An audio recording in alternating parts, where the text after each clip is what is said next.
एक भाई ने सवाल ये पूछा कि तयम्मुम कैसे करते हैं, कब करते हैं और इसका सही तरीका क्या है। जब नमाज का वक्त हो गया और आपके पास पानी नहीं है या ऐसी मजबूरी है कि कहीं आप जा रहे हो और नमाज का वक्त हो गया, पानी नहीं है आपके पास में, तो अब इस सूरत में आप तयम्मुम करें और नमाज पढ़ लें। या एक ऐसी मजबूरी के सुबह को उठे और नापाकी हालत में उठे और अब ये देख रहे हैं कि अगर गुस्ल करूँगा तो फजर का टाइम निकल जाएगा, तो अब इस सूरत में आप गुस्ल ना करें, वज़ू भी ना करें, आप फ़ौरन तयम्मुम करें और इसको करने के बाद में आप नमाज पढ़ लें। तयम्मुम जो है वो दोनों के लिए होता है, गुस्ल के लिए भी है और वज़ू के लिए भी है। ऐसे ही बहुत ज़्यादा शदीद सर्दी है और डॉक्टर ने आपको पानी का इस्तेमाल करने के लिए मना करा, आप अगर वज़ू करोगे तो आपकी तबीयत बहुत ज़्यादा शदीद ख़राब हो जाएगी। तो अब इस सूरत में भी आप जो है वज़ू ना करें, तयम्मुम करें, उसके बाद में नमाज़ पढ़ लें, इस सूरत में आपकी नमाज़ हो जाएगी। ऐसे ही सफ़र में हैं, सफ़र में पानी नहीं मिल रहा तो क्या करें, तयम्मुम करें और नमाज़ पढ़ लें, इस तरीके से आपकी नमाज़ हो जाएगी।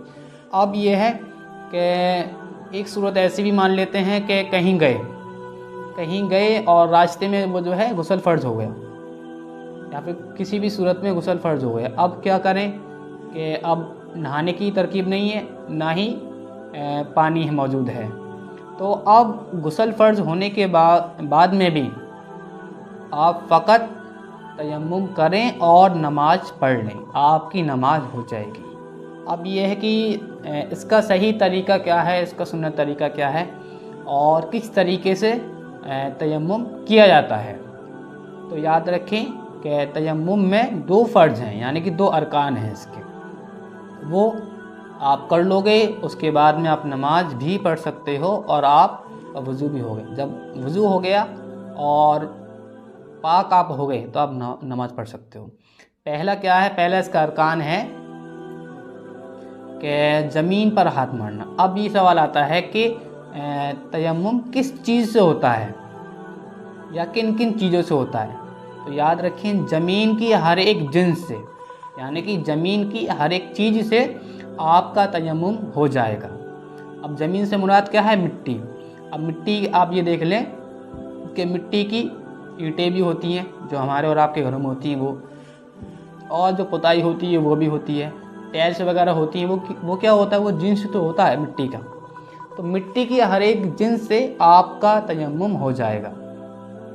पत्थर है, पत्थर से भी हो जाएगा, मिट्टी है, मिट्टी से तो हो ही जाएगा, और ईंटें हैं, ईंटों से हो जाएगा, दीवार से हो जाएगा। तो ये क्या है, ये तमाम तर जो है मिट्टी की जिन्स हैं, मिट्टी की हर एक जिन्स से तयम्मुम हो जाएगा। और इसकी एक पहचान ये भी है कि किन किन चीज़ों से हो जाएगा, कि जिस चीज़ को जिन्स को गरम करें आग पर और गरम करने के बाद वो गरम तो हो जाए लेकिन वो पिघले नहीं। अब ये याद रखें कि जो चीज़ नहीं पिघलेगी हर उस चीज़ से आपका ये तयम्मुम हो जाएगा। लोहा है आप रखो, गरम हो जाएगा लेकिन पिघलेगा नहीं, तो क्या है, इससे हो जाएगा।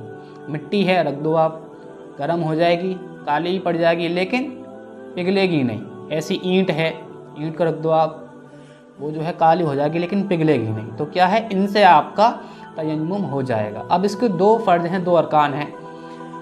पहला अरकान है चेहरे पर मसा करना। अब तरीका क्या है इसका, आप दोनों को हाथ लेने के बाद में उंगलियों को जो है ऐसा नहीं करो, खोल दो, को सादा कर दो, इस तरीके से उंगली जो है आपकी ये दूर हो जाएंगी, इस तरीके से अलग। ऐसा करने के बाद में ज़मीन पर इस तरीके से मारोगे आप। मारने से पहले नियत भी कर लें, नियत करना सुन्नत है, और आप नियत ये करें कि मैं पाकीज़गी हासिल करने के लिए तयम्मुम कर रहा हूँ। इसके बाद में आपको नियत करने का हिसाब मिलेगा। आप ऐसा करके मारें, इस तरीके से मारने के बाद में इस तरीके से झाड़ लें। कोई कंकड़ वगैरह हो तो वो भी जो है हाथ से निकल जाएगा। इस तरीके से करने के बाद में आप चेहरे का मसा करें, इस तरीके से। अब ये आपकी दाढ़ी है, तो इस तरीके से आप जो है ना इसका वो भी करें खलल, इस तरीके से हो गया खलल। ये आपका पहला अरकान, पहला फ़र्ज़ हो गया। और दूसरा फ़र्ज़ है आपका इसी तरीके से मारने के बाद में इसी तरीके से झाड़ना, हल्का से ये सुन्नत है।